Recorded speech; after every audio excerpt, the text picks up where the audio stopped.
September 9th, 2023.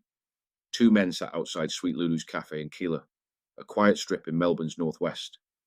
One of them was Gavin Preston, a man whose name had long circulated in the underworld. The other, Nabil Madlebo Magni, a known associate. What happened next was sudden. A black SUV pulled up nearby. A hooded gunman emerged, moved quickly, and opened fire. Witnesses fled. In a matter of seconds, Gavin Preston was on the ground, shot multiple times. He died at the scene. Magni was wounded, but survived. Police quickly suspected a professional hit. The gunman vanished, and the getaway vehicle was later found dumped not far from the scene. The killers had planned it well. Two men, Jaden Tito and Rabbi Zahabe, were later arrested and charged with murder and attempted murder. Both have pleaded not guilty. A Supreme Court trial is expected. The details of the case remain largely suppressed. But who was Gavin Preston, the man known in some circles as capable due to his proficiency in violence? To understand the motive, you have to understand the man. Long before the headlines, long before the cafe hit, Gavin Preston had already carved out a name for brutal violence, both in and out of prison. Raised in Melbourne's western suburbs, Preston spent most of his teenage years in and out of juvenile detention. He wasn't a drug addict. He didn't blame his parents. When asked why he did what he did, Preston gave a blunt answer. I was born bad. By the time he was 19, Preston had already left multiple men in hospital. His violence wasn't calculated. It was impulsive, explosive, and relentless. On November 30th, 1991, he assaulted a Northcote shopkeeper, Philip Stoyos, after being asked to move from a packing bench. Preston responded with a headbutt and told the man, "If you are going to have me charged, I better do a proper job." He then knocked Stoyos to the floor and repeatedly kicked him in the head and groin. The victim was hospitalized for days with serious injuries. Shortly afterwards, Preston attacked a man named Greg Wilson, simply for looking at him on the street after a football match. Without provocation, Preston picked up a stick and beat him unconscious. In court, Preston expressed limited remorse, telling the judge, "I feel sorry I hit him. I did the wrong thing. I've had this problem for a while." That problem, a love of violence, would come to define the next 30 years of his life behind bars. As Preston later told a judge during sentencing for a jailhouse assault, "There's not a great deal I can say. Like, I think when people make pleas, they mainly say, 'Oh, I did it because I had a drug problem.' Well, I'm not suggesting that." And other people say, "Oh, I was a victim of an unhealthy childhood." Well, I'm not going to say that either. What followed was the beginning of a 30-year trail through the prison system, marked by assaults, armed robberies, and a growing reputation among Victoria's most dangerous men. Prison is the jungle, and only the strongest can survive, a place where the most vicious rise to the top of the food chain and thrive. Problems are solved with mayhem and violence, surrounded by concrete and a code of silence.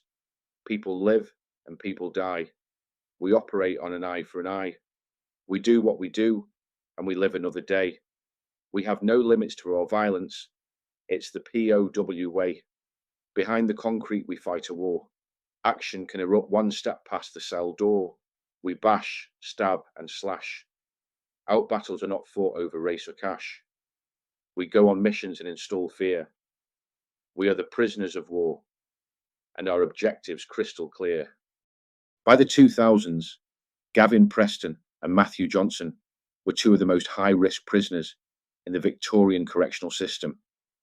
Both had built reputations through violence. Both were founding figures of the prisoners of war. They had first crossed paths inside Pentridge Prison in the 1990s. Back then, both were young and volatile, and were not happy with older inmates throwing their weight around. So according to new reports, the prisoner of war gang was formed by them and like-minded younger inmates.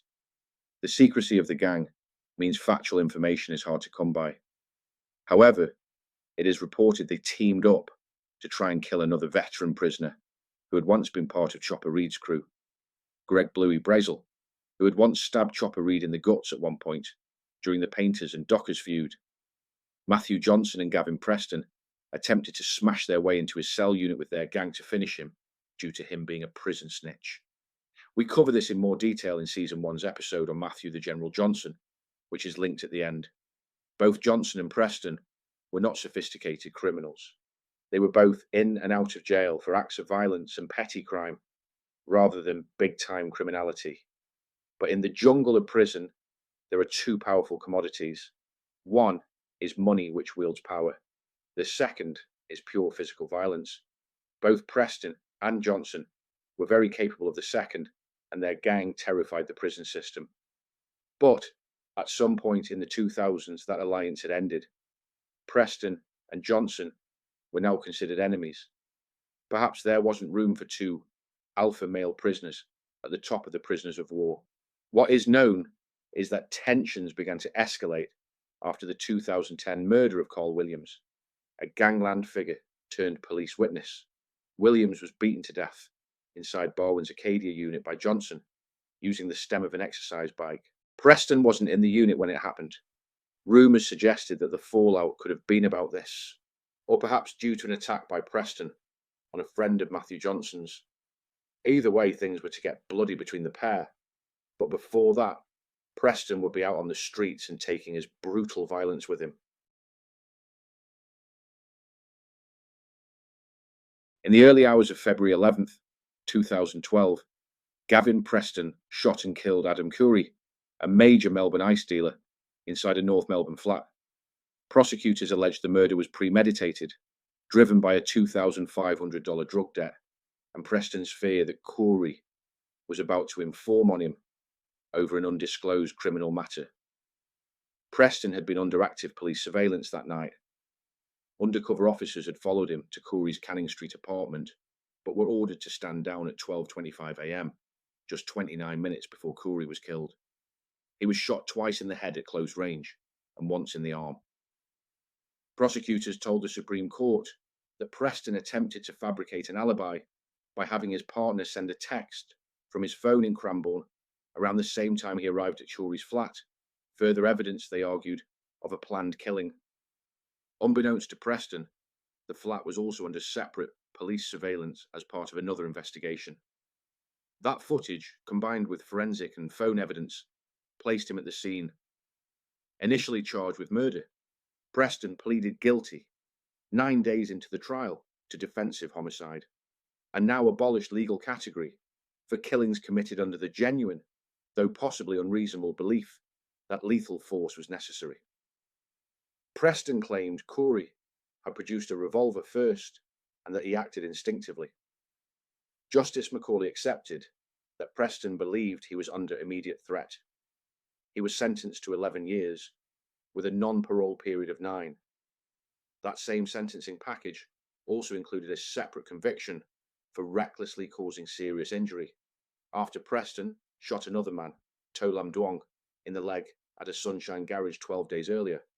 At this point, Preston had already spent more than 2 decades in custody, but the feud with Matthew Johnson and the fallout from the prisoners of war split was far from over.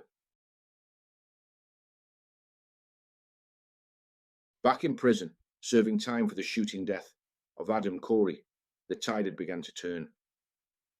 Once considered one of the dominant enforcers inside Victoria's prison system, Preston was now a target. In 2016, he was violently attacked by 5 inmates, all reported to be affiliated with the same crew he had once helped found, the Prisoners of War.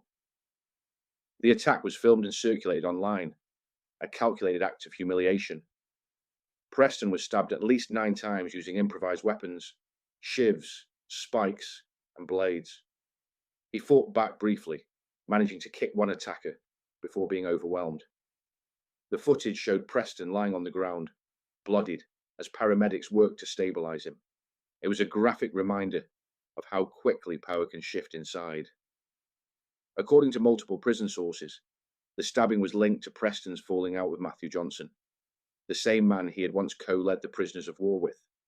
Their bitter split had turned the organisation against him. From that point forward, Preston was considered high risk, not just by the system, but by his peers.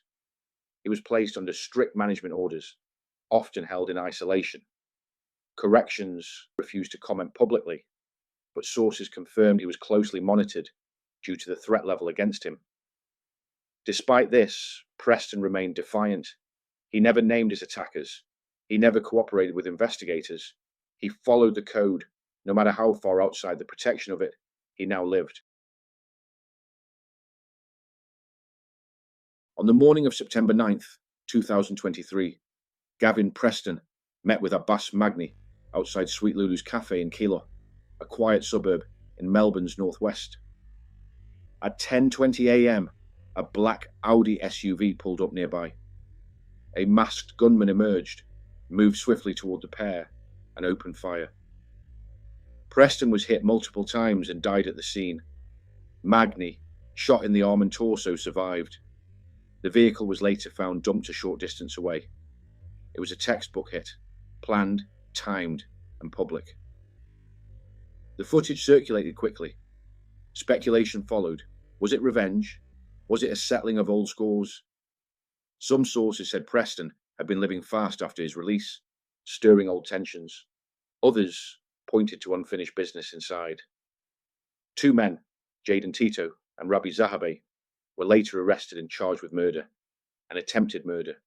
Both have pleaded not guilty. Their trial is set to proceed in Victoria's Supreme Court, with pre-trial hearings due in September 2025. The prosecution has yet to outline its full case in open court, but investigators are understood to be treating the hit as a professionally executed, gang-linked assassination. Preston's own past and his shifting alliances are likely to form part of the context. His funeral was held in private. No public statement was made. A man who had lived by the sword died by it.